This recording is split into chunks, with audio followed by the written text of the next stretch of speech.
Fala pessoal, voltamos então agora para falar sobre a departamentalização. Gente, já conversamos sobre a departamentalização. Departamentalização nada mais é do que agrupar tarefas em caixinhas nas nossas unidades administrativas.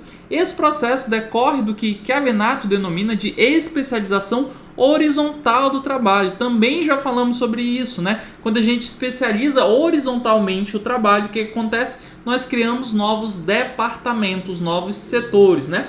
E existem diversos critérios que a gente pode utilizar para fazer essa departamentalização. Então, o que é a departamentalização? Criar unidades administrativas. Nada mais é do que isso, tá bom? Quais são os critérios que a gente pode utilizar para fazer a departamentalização? Então, esses critérios vão indicar os tipos de departamentalização. Então, quais são os principais tipos? Os principais tipos são departamentalização funcional. Então, o que é a departamentalização funcional? É quando eu vou fazer uma departamentalização por função, ou seja, eu vou agrupar as minhas tarefas, né? Ou seja, vou fazer a departamentalização utilizando qual critério? As funções, ou seja, eu vou utilizar as funções similares para agrupar dentro de uma caixinha. Então, departamentalização funcional é isso. Adivinha só o que é departamentalização por processo ou fase do processo? É você agrupar as atividades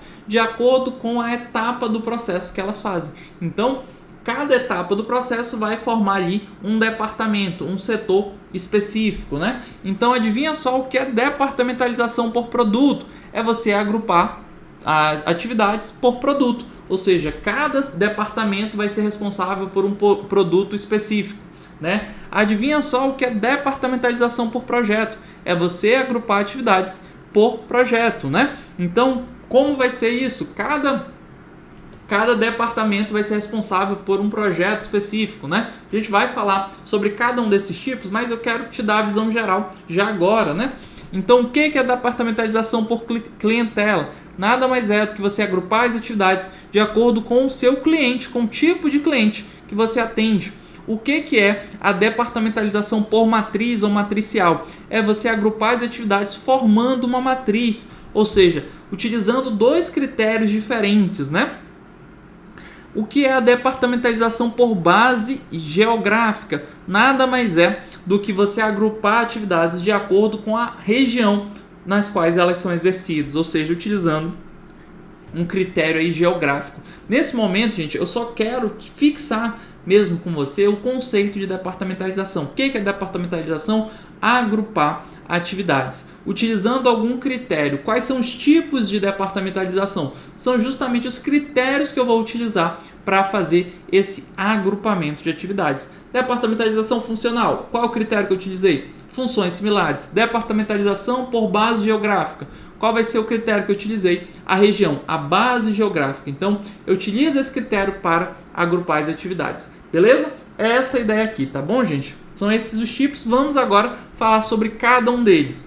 Na departamentalização funcional, como a gente falou, a gente agrupa as atividades de acordo com as similaridades, com as habilidades e conhecimentos aí utilizados. Gente, a departamentalização funcional é a mais comum aí, é a que a gente vê nas empresas normalmente. É a que tem os departamentos de finança, gestão de pessoas, marketing, produção. Então, todas as atividades ali similares você agrupa em setores específicos. Todas as atividades relacionadas a finanças você agrupa dentro de um setor que você chama setor de finanças. Todas as atividades relacionadas à área de pessoal, o que você faz? Você agrupa dentro de um setor e chama departamento de pessoal, setor de pessoal, né? Então, esse é o tipo mais comum aí de departamentalização. Nesse tipo de departamentalização temos duas vantagens muito características: concorrência entre os departamentos e visão míope da realidade organizacional. Então é comum, gente, que os departamentos acabem aí realizando algum tipo de concorrência, disputando ali recursos, né, disputando algum nível de prestígio dentro da organização. Então o setor de vendas começa às vezes a entrar em atrito um pouco com o setor de análise de crédito, né? O setor de vendas quer ali, eu quero vender porque eu tenho que bater minhas metas. O setor de análise de crédito reclama, o setor de vendas quer vender para qualquer pessoa sem analisar o crédito, o risco de pagamento, né? Então vai criando esse tipo de concorrência entre os departamentos, né? E também se cria essa visão míope, né? Os empregados, eles ficam ali olhando só para o seu quadradinho, só para o seu departamento, né? Então o setor de contabilidade, por exemplo, passa o dia inteiro falando de contabilidade, e aí às vezes perde um pouco a noção ou a compreensão sobre os conceitos lá, por exemplo, do departamento de produção, né? Então essa falta de troca ali, de comunicação, de interação entre os setores acaba criando essa visão mais míope, tá bom? Quais são as vantagens da departamentalização funcional? Ela promove economia de escala por criar condições de produção em massa, né? Então você agrupa ali todo mundo de um mesmo, com as mesmas tarefas, né? Com as mesmas habilidades e conhecimentos para trabalhar de forma em conjunto, então você cria essa economia de escala. Baixa propensão a conflitos intradepartamentais, ou seja, dentro do departamento, né, os profissionais eles acabam se dando muito bem, porque eles têm percepções similares, né, entre si. Então, por exemplo, dentro do departamento de contabilidade, como eu falei, todo mundo ali é contador normalmente, ou tem expertise em contabilidade. E aí fica todo mundo ali, contabilidade, falando de contabilidade o dia inteiro. E esses profissionais acabam tendo aí percepções de mundo muito parecidas, né? Porque eles tiveram a mesma formação, tiveram mais ou menos as mesmas experiências pessoais, têm ali o mesmo trabalho, realizam atividades similares, então acaba que se relacionam de forma, em geral, muito bem, porque tem a mesma perspectiva de mundo. Já, por outro lado, quando você pega de outro departamento, né, a gente vai falar sobre isso, você tem uma perspectiva diferente e aí você começa a ter mais conflitos. Mas nesse momento, o que você tem que saber? Que a departamentalização funcional ela tem uma baixa propensão a conflitos intradepartamentais, ou seja, dentro do departamento, né? Indicada para situações de estabilidade, atividades rotineiras e sujeitas a poucas mudanças. Fomenta a construção de especialista, né? Então tá todo mundo ali que entende daquele assunto, que realiza aquelas tarefas no mesmo setor, e aí você acaba fomentando muito a formação de especialistas, né? Desvantagem: impede a formação de uma visão mais global da empresa, né? Por quê? Porque essas pessoas elas acabam fazendo sempre as mesmas atividades e elas não entendem muito como funciona outro setor, acaba achando que o seu setor é o mais importante de todos, então tem essa visão realmente mais parcial, né? Desvantagem ainda: tende a provocar resistência a mudanças e introversão dos profissionais, cada um olhando para o seu quadrado, então não gosta de mudança porque pode sentir que o seu departamento está sendo ameaçado, né? Então tem essa visão muito míope de olhar muito para o seu quadrado, não gosta de mudar, né? Então essa departamentalização cria esse tipo de desvantagem. Dificuldade na coordenação entre departamentos e da interligação de atividades em conjuntos. De novo, né? Por causa da concorrência entre os departamentos, você tem dificuldade em coordenar. Os gerentes, né, eles têm ali um conflito entre si, né? Porque cada um está meio que disputando com o outro para ganhar ali prestígio perante o seu diretor, né, pelo diretor, ou disputando recursos, ou mesmo empregados, né? Poxa, aquele cara é muito bom, o João trabalha bem demais. Aí um gerente tenta puxar o João para o seu setor, o outro gerente tenta puxar o João para outro setor, então fica aquela disputa, né? Então esse tipo de atrito, esse tipo de concorrência entre departamentos torna difícil, né, você coordenar as atividades, você fazer com que esses gerentes trabalhem em conjunto. Então essa é uma desvantagem da departamentalização funcional. Vamos ver aqui uma questãozinha para você entender como isso é cobrado em provas, né? Sebrasp TCE Santa Catarina, auditor 2016. Caso decida departamentalizar sua organização para aumentar a cooperação interdepartamental, ou seja, entre departamentos, não é intra, é inter, ou seja, entre departamentos, e diminuir os níveis de especificidade do trabalho, o gestor deve adotar primordialmente a departamentalização funcional, na qual cada departamento corresponde a uma função principal.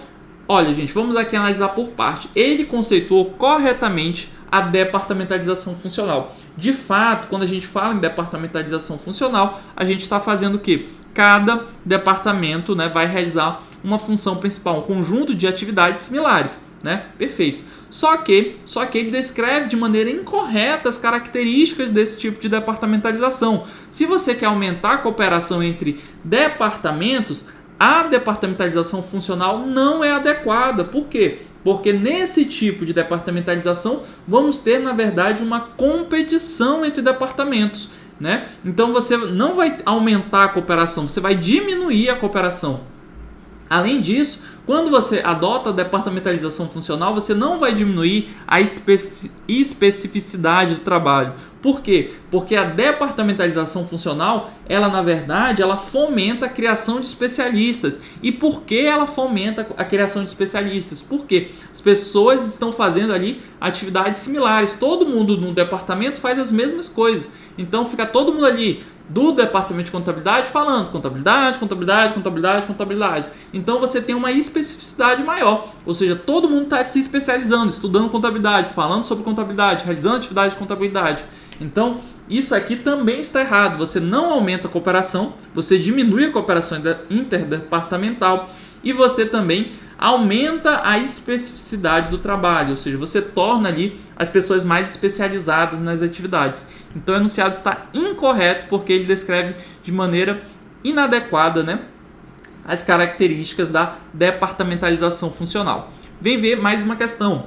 Considere que uma organização tenha definido a seguinte estrutura organizacional: diretoria de pessoal, diretoria de finanças, diretoria de marketing e diretoria de vendas. Nesse caso, a referida organização definiu sua estrutura com base na departamentalização funcional. Perfeito, né? Quando a gente tem esse tipo de departamento, o que eu estou fazendo? Eu estou agrupando atividades similares, né? São os departamentos mais clássicos, né? Mais comuns. É exatamente isso que a gente faz na departamentalização funcional. Enunciado, portanto, correto. Gente, mais um tipo de departamentalização. Departamentalização por processo ou fase do processo. Nesse caso, o que a gente vai fazer? A gente vai agrupar as atividades de acordo com a etapa do processo. Então aqui, exemplificando por meio de um processo aqui de uma montadora de carros, né? Então cada etapa do processo aqui, montagem do chassi, montagem do setor, instalação das portas, instalação das rodas, lavagem e lixamento, cada etapa aqui do processo produtivo vira um setor. Então as pessoas começam a trabalhar em conjunto aqui para realizar uma etapa do processo produtivo. Esse é o tipo de departamentalização. Então, os departamentos eles não são vendas ou finanças como na departamentalização funcional. Os departamentos de uma empresa, né, que adota a departamentalização por processo, eles são assim: montagem, instalação, pintura, né, eles correspondem a uma etapa do processo produtivo. Vamos ver as características, né? Falando primeiro das vantagens desse tipo de departamentalização. Primeiro ponto, direcionamento da empresa para as necessidades do mercado. Então você tem uma orientação maior para o mercado. É diferente ali dos departamentos funcionais que está todo mundo ali focado nas atividades do seu próprio departamento e sequer lembra do cliente muitas vezes, né? Fica ali só focado no seu quadradinho. Na departamentalização por processo, você tem uma visão mais ponta a ponta, né? Você consegue ver ali como o seu departamento específico ele contribui ali na entrega final para o cliente, né? Você vê, por exemplo, eu trabalho no departamento de pintura. Você vê como o seu trabalho ajuda ali no produto final que vai ser entregue pelo cliente. Então você tem essa visão mais clara. Outro ponto, melhor especificação dos recursos alocados, né? Porque você tem ali uma atribuição por departamento, então você consegue especificar o que vai ser preciso para cada etapa do processo produtivo. Comunicação de informações técnicas mais rápida, aprimoramento na coordenação e na avaliação de cada parte do processo. Gente, isso aqui é muito interessante. Então, você não tem aquela concorrência entre departamentos, né? Diferente aí da departamentalização funcional, porque cada gerente está querendo olhar para o seu departamento, né, buscando recursos para o seu. Na departamentalização por processo, você não tem esse tipo de concorrência, porque se vê, né, os empregados percebem como o seu trabalho afeta ali o trabalho do outro departamento. Então existe esse estímulo a uma maior coordenação, uma maior cooperação entre os departamentos, né? O departamento de lixamento ali do chassi, por exemplo, ele percebe o quanto isso vai afetar o departamento da pintura, então eles começam a trabalhar juntos, né? Então existe esse aprimoramento da coordenação. Maiores níveis de qualidade e produtividade. Favorece o arranjo físico e layout aprimorado, porque você começa a organizar ali a planta industrial, né? o posicionamento dos equipamentos, das máquinas, de acordo com o processo produtivo. Então fica mais intuitivo, né? Fica mais fácil você organizar o trabalho. Permite ações de reengenharia e enxugamento. Isso aqui também a gente aprofunda mais, gente, mas para você entender já o que é reengenharia. Reengenharia é uma mudança drástica nos processos produtivos de uma empresa, buscando grandes saltos de qualidade. Então, reengenharia é uma mudança drástica, um rompimento aí significativo dos processos para você buscar grandes ganhos de qualidade. Desse tipo de departamentalização por processo, o que começa a acontecer? Começa a se reanalisar os processos produtivos de uma empresa. E aí começa a perceber, poxa, em vez de fazer dessa forma, faz dessa forma. Então vamos analisar todo o processo de novo, vamos começar do zero, né? E aí acaba buscando melhorias no processo produtivo. Então esse tipo de departamentalização ele favorece o uso de reengenharia e enxugamento. Permite a obtenção de vantagens econômicas pela plena utilização da tecnologia adotada no processo. Vamos entender isso aqui. Se você adota aqui um equipamento especial, vou botar aqui equipamento, na montagem do chassi, né? Esse equipamento ele não vai beneficiar só esse departamento. Por quê? Porque existe uma conexão entre eles. Então, se aqui começa a produzir mais rápido a montagem do chassi, esse benefício no custo, no tempo de produção, ele favorece todos os departamentos. Então, existe um ganho aí que é observado ao longo de todo o processo produtivo. Então, é isso que a gente está dizendo aqui. Permite a obtenção de vantagens pela plena utilização da tecnologia adotada no processo, porque os departamentos começam a trabalhar de maneira mais interligada e aí você consegue ter essa melhor utilização da tecnologia. Dentre as desvantagens, temos perda da visão global da interligação entre os diferentes processos, né? Então você consegue ver aqui os departamentos relacionados ao processo de produção. Mas você não consegue ver, por exemplo, os processos aqui da área administrativa, né? Ou os processos, outros processos, né? Então você tem essa dificuldade de visualizar todos os processos da organização. Você consegue coordenar bem dentro de cada processo, mas entre processos é difícil. Então é uma limitação desse tipo de departamentalização. Restrição da flexibilidade para ajustes no fluxo produtivo. Então, se você quiser aqui mudar uma máquina, por exemplo, o departamento de pintura, isso pode afetar todos os outros departamentos, né? Então, você acaba limitando a flexibilidade de você mudar o layout ali o layout produtivo, porque tudo foi planejado para ter uma ordem específica, né? Então, todo o posicionamento de todos os departamentos daquele processo são planejados para que os equipamentos fiquem ordenados, que faz sentido isso. Se você muda aqui um pedacinho que seja, em um departamento pode afetar todos os outros. Então, uma consequência desse tipo de departamentalização é uma redução da flexibilidade, então, do fluxo produtivo. Maior risco operacional, pois uma falha em um processo pode levar a uma falha sistêmica da organização. Esse daqui, gente, é o contraponto da história da tecnologia, né? Da mesma forma que um equipamento aqui no departamento de montagem do chassi vai trazer benefícios aí por consequência para todos os departamentos, né, que fazem parte desse processo produtivo.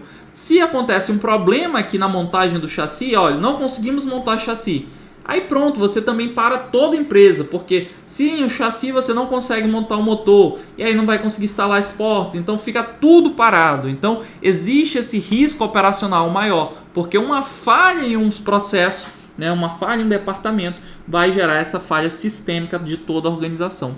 Então, essas aí são as desvantagens de uma departamentalização por processo. Vamos falar agora sobre a departamentalização por produto. Nesse tipo de departamentalização, estamos agrupando, né, as atividades de acordo com o produto. Por exemplo, superintendência de produtos químicos, superintendência de produtos têxteis, superintendência de produtos farmacêuticos. Quais são as vantagens desse tipo de departamentalização? Ele facilita a coordenação dos resultados esperados de cada grupo de produto, pois cada um desses grupos funciona como uma unidade de resultados. Então, tá todo mundo aqui na superintendência de produtos químicos, por exemplo, focado aí nos resultados dos produtos químicos. Então, você consegue avaliar, poxa, quais os produtos estão trazendo maior retorno? Produtos têxteis ou produtos químicos? Então, a própria departamentalização ajuda aí a gente a avaliar os resultados, né, por produto. Propicia a alocação de capital e de conhecimentos especializados para cada grupo de produtos ou serviços, né? Isso também é interessante porque você tem profissionais de diferentes áreas, né, atuando em conjunto para desenvolver, para melhorar um produto. Então tá todo mundo ali na superintendência de produtos químicos, né? A gente vai ter designer, vamos ter administradores, contadores, né, gestão de pessoas, vários segmentos, né, profissionais de TI, tá todo mundo ali em conjunto de formações diferentes interagindo para realizar atividades aí para melhorar os produtos químicos, né? Então existe essa troca maior. Permite maior flexibilidade, inovação e criatividade, posto que temos diferentes departamentos direcionados a um tipo de produto ou serviço. Foi isso que a gente falou já, né?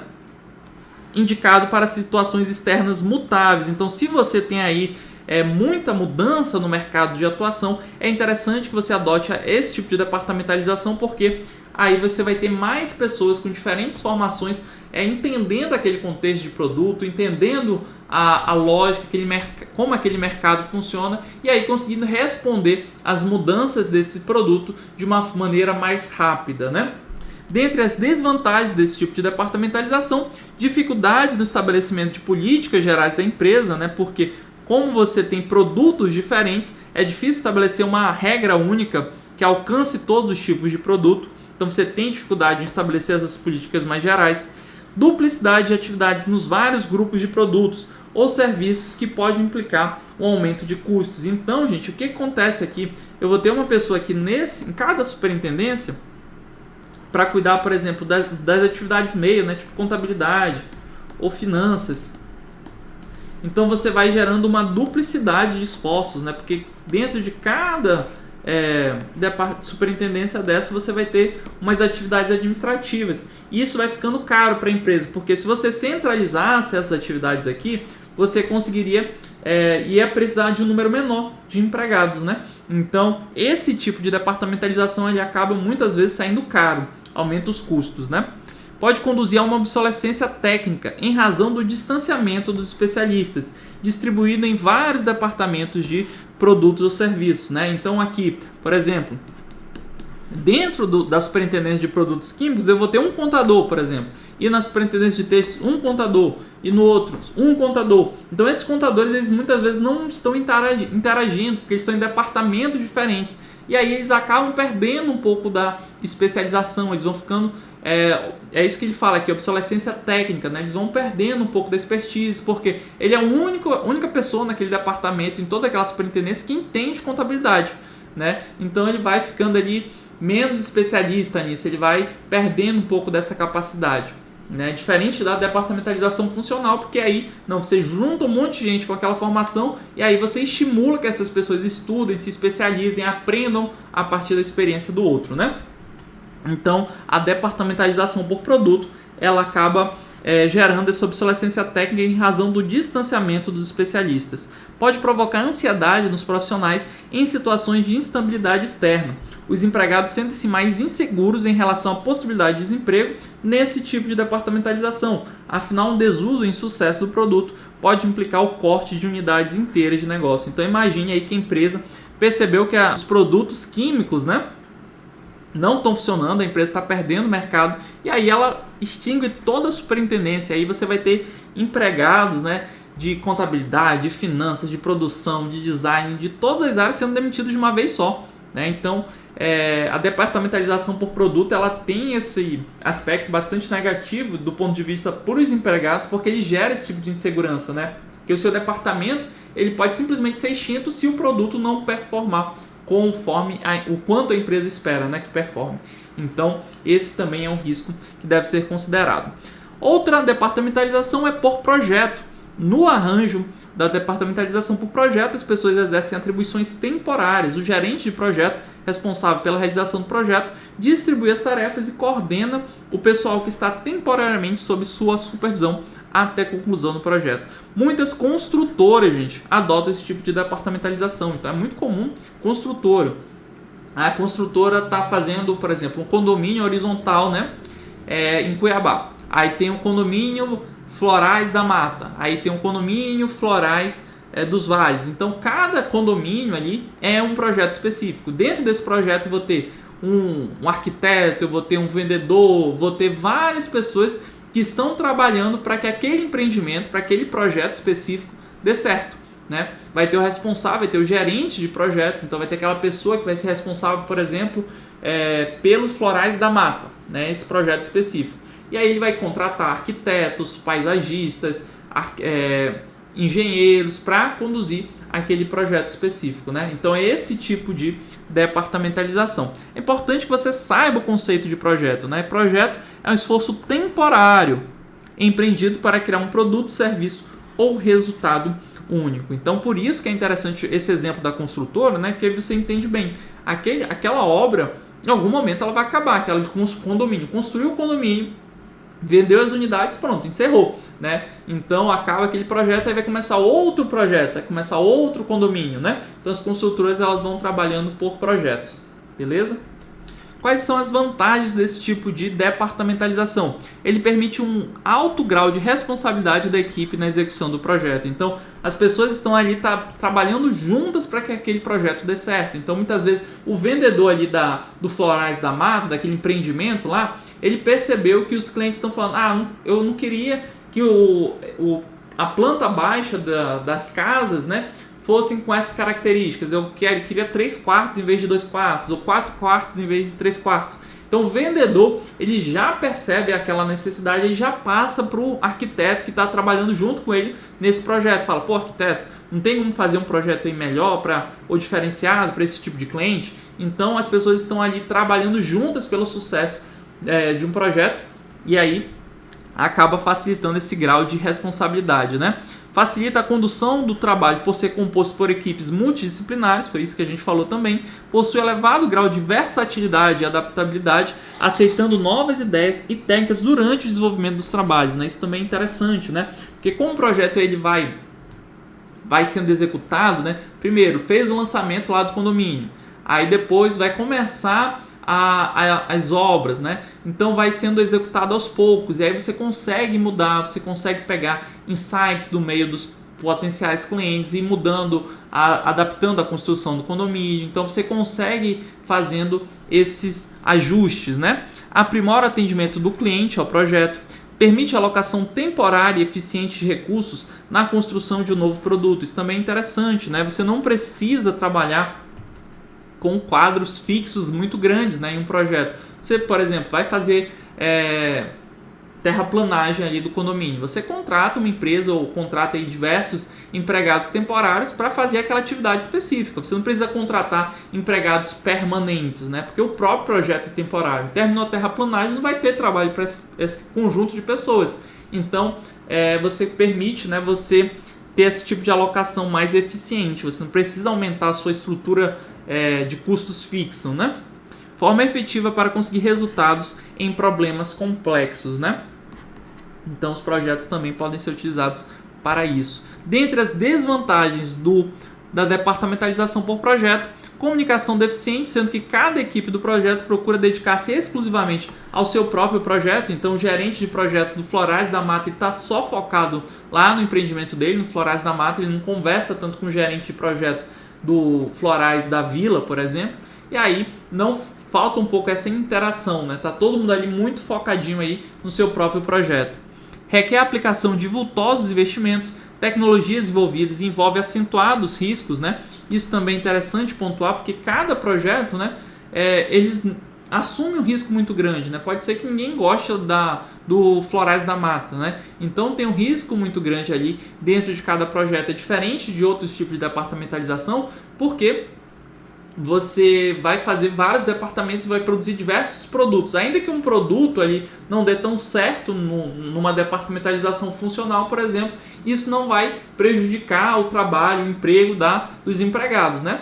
Porque aquele produto não foi tão bem, mas tem outros produtos que conseguem custear ali a estrutura da empresa. Em uma departamentalização por projeto, isso não acontece, né? Porque está todo o recurso ali dentro daquele projeto. Se aquele projeto não der certo, o que vai acontecer? Todas aquelas pessoas que estavam envolvidas naquele projeto provavelmente vão ser demitidas, né? É bem parecido com o que acontece também na departamentalização por produto. Se o produto não vingar, todo mundo daquele departamento do produto acaba sendo demitido, né? Então, esses riscos maiores associados ao projeto, né, geram esse tipo de situação.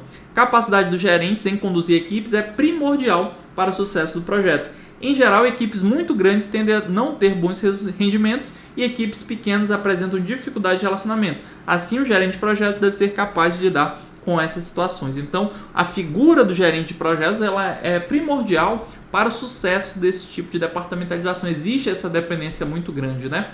Gente, falamos aí sobre diversos tipos de departamentalização, mas a gente vai continuar ainda temos mais alguns tipos para ver, mas antes disso a gente dá uma pausa, respira um pouco, bebe uma água e continua em seguida. Forte abraço, estou te esperando já no próximo bloco.